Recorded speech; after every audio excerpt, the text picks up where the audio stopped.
even deeper. Up here in the ceiling, we have several of the anchors that I described earlier. And if I want to keep my raisins or my dried meat or something like that away from the teeth of rodents and anything else, I tie ropes along the ceiling and I can hang my stuff up here. So that's the first thing I wanted to show you. The second thing that was found here, in this wing over here, there are all these different basins. We're not sure what they were used for, either for liquids or for grain. You could store grain in these basins, or even legumes, either cereals or legumes. These are all possibilities for this part. Or some sort of process of soaking things or different things like that. But probably the most important finding of this cave is this ledge behind me. And along the ledge, they found, these are replicas, but they found pots just like this, sealed. And we call these sack pots, as in they look like a sack.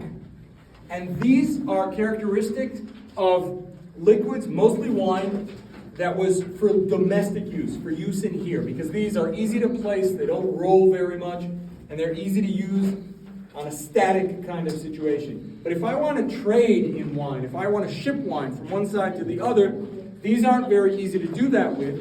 And in the same cave, they also found this type of amphora. And again, we're talking about replicas of the originals that were found basically along the walls and around here.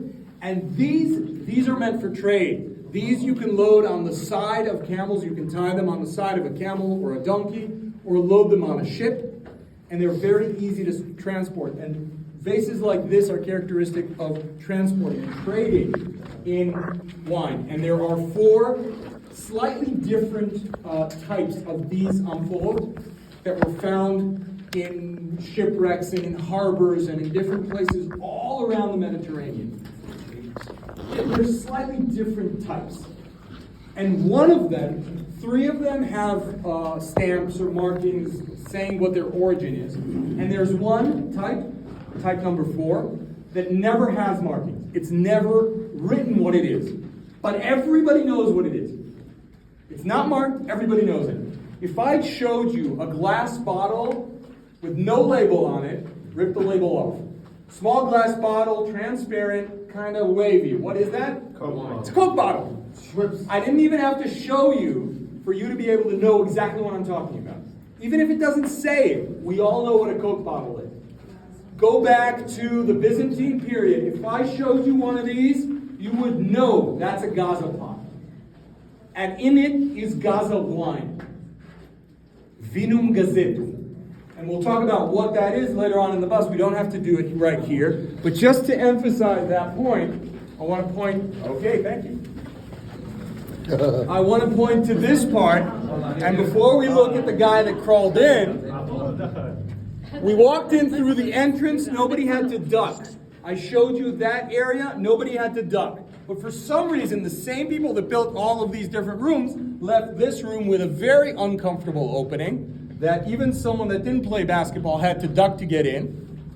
And also, there's this crack here, or a gap here, and these little slits here, and here, and here, and here. Shelves. There was a wooden door that sealed this off, and during most of the time, there were shelves here. Secret room. This wasn't meant to be open on a regular basis. For the wine preservance. And if you want to preserve the temperature, you leave very thick walls. Look how thick the wall that was left when they dug this cave, as opposed to all the others.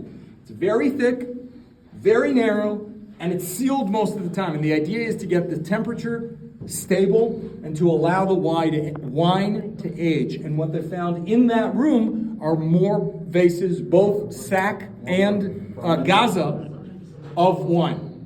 So this connects to the wine press that we saw on top. We have at least one wine cellar where wine was stored and aged.